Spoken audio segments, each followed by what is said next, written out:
जय हिंद विद्यार्थियों। आप सभी का स्वागत है मेरे इस YouTube channel math Sai zone में।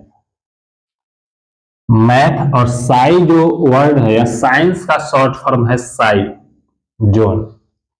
तो पिछली क्लास में हमने क्लास 8 के चैप्टर 1 को हम लोगों ने समाप्त किया था, उसको हमने सीखा था।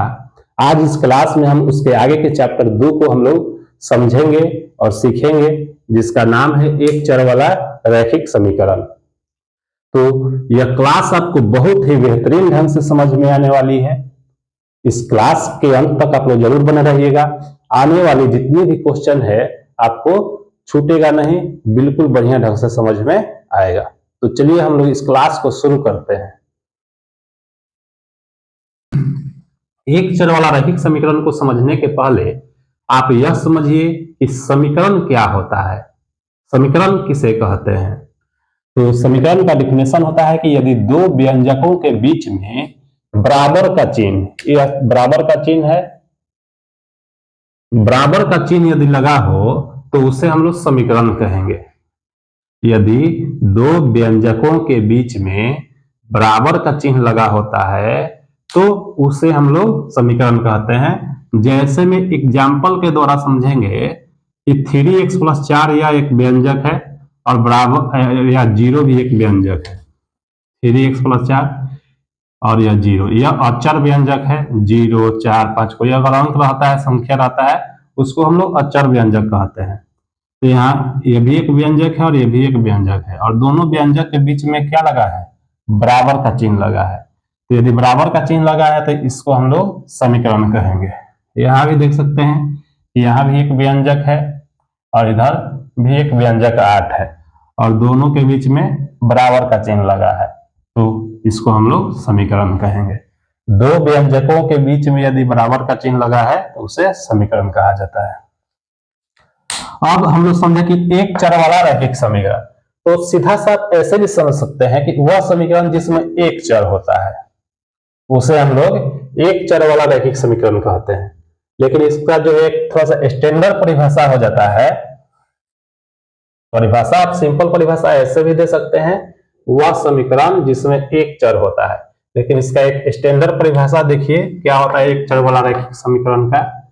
वह समीकरण जिसका स्वरूप ax + b = 0 के रूप का हो, उसे चर x में, यहाँ x चर है, चर x में एक चर वाला रैखिक समीकरण कहते हैं। जहां यह a और b क्या है? वास्तविक संख्या है और a बराबर नहीं 0। ध्यान देने वाली बात है कि यदि कोई समीकरण इस रूप का होता है, ax + b = 0 के रूप का, जिसमें a और b वास्तविक संख्या होना चाहिए और a का मान 0 के बराबर नहीं होना चाहिए, ठीक है, उसको चर x में हम लोग एक चर वाला रैखिक समीकरण कहेंगे। यह क्योंकि एक ही चर क्या है? चर एक ही है, इसीलिए x को एक चर में रैखिक समीकरण कहेंगे।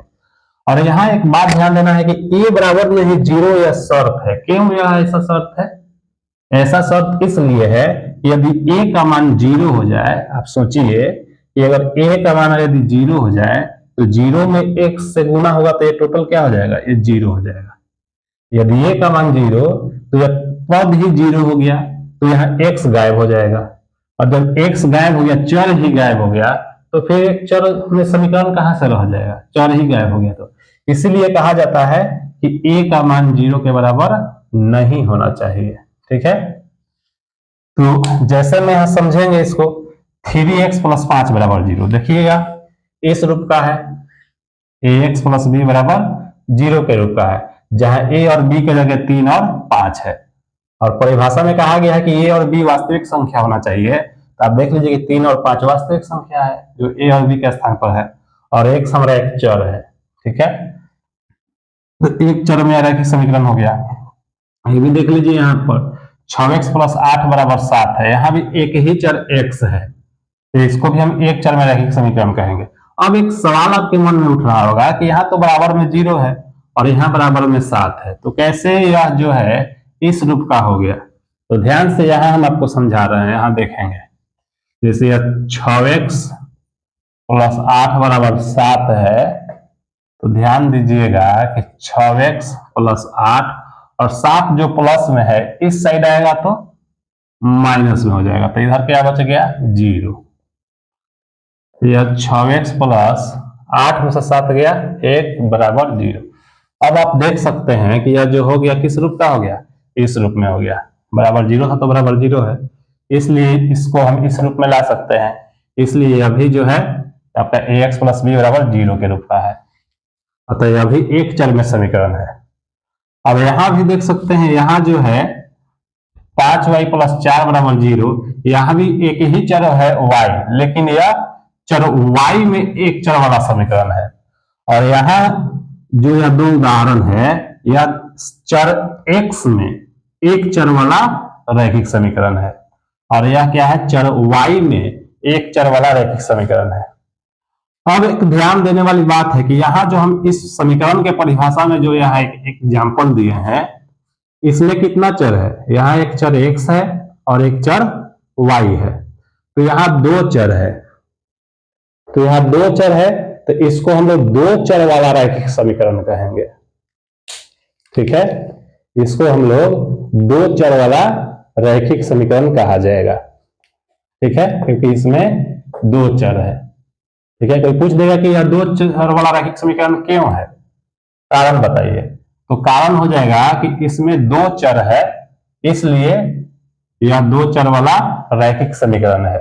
ठीक है, और इन दोनों एग्जाम्पल में एक चर है, यहाँ एक चर x है, तो यह एक चर वाला रैखिक समीकरण है। इसमें भी एक ही चर x है, तो यह भी एक चर वाला रैखिक समीकरण है। यहाँ एक ही चर y है, तो चर y में एक चर वाला रैखिक समीकरण है। ठीक है, अब इंपॉर्टेंट इससे कुछ क्वेश्चन बनता है, ध्यान दीजिएगा। प्रश्न आ जाए कि एक चर वाला रैखिक समीकरण का हल कितना होता है, तो एक चर वाला रैखिक समीकरण का हल अद्वितीय होता है। अद्वितीय का मतलब कि जिसके समान कोई दूसरा न हो, मतलब कि संसार में केवल एक ही होना चाहिए, उसी को अद्वितीय कहेंगे। इसका मतलब हुआ कि एक चर वाला रैखिक समीकरण का हल केवल एक होता है या अद्वितीय होता है। अब प्रश्न आता है कि दो चर वाला, इस प्रकार का दो चर वाला रैखिक समीकरण का हल कितना होता है, तो दो चर वाला रैखिक समीकरण का हल अनंत होता है, अनेक होता है। ठीक है, अब हम लोग समझें कि एक चर वाला रैखिक समीकरण का हल केवल एक कैसे होता है। ठीक है, तो चलिए इसको हम यहां दिखाते हैं आपको बना करके। वीडियो को पोस्ट करके आप इन परिभाषाओं को उतार सकते हैं। यहां हम आपको समझा रहे हैं कि एक चर वाला रैखिक समीकरण का हल केवल एक कैसे होता है। जैसे अगर हम इसी का एग्जाम्पल ले लें, यही एग्जाम्पल ले लें, 3x प्लस 5 बराबर 0। अब देखिए x का मान निकालना है। हल का मतलब कि जो चर दिया है उस चर का मान जो उस समीकरण को संतुष्ट करे। तो इस चर का मान x का मान निकालना है, तो जिसका मान निकालना होता है उसको अकेले रखा जाता है। ध्यान देने वाली बात है, यहाँ x का मान निकालना है तो x वाला पद को यहाँ अकेले रखेंगे, 5 को इधर लाएंगे, तो 5 प्लस में है, इस साइड आएगा तो माइनस में। अब x का मान निकालना है तो x को अकेले रखेंगे, 3 को इधर लाएंगे। तो यहाँ ध्यान दीजिए कि 3 और x बीच में यहाँ कुछ नहीं है, तो गुना है, तो गुना है, तो गुना वाला इधर आता है तो बाटा में हो जाएगा। 3 बाटा में हो गया, तो x का मान हो गया -5/3। तो x का मान कितना आया, 1 आया। x का मान 1 आया, -5/3। अतः x का मान 1 आया, इसका मतलब है कि एक चर वाला समीकरण का हल केवल एक होता है, अद्वितीय होता है। ठीक है, तो यह बेसिक क्लास है चैप्टर 2 का। हम लोग इस वीडियो को आप लोग रिवीजन कीजिए, इस क्लास को रिवीजन कीजिए, और आने वाली क्लास में हम चैप्टर 2 का एक्सरसाइज 2.1 में जितने भी क्वेश्चन हैं, जितने भी प्रश्न है, उसको हम आपको बताएंगे। यदि ये वीडियो आपको अच्छा लग रहा है तो इसको लाइक शेयर सब्सक्राइब जरूर कीजिए। जय हिंद, जय भारत।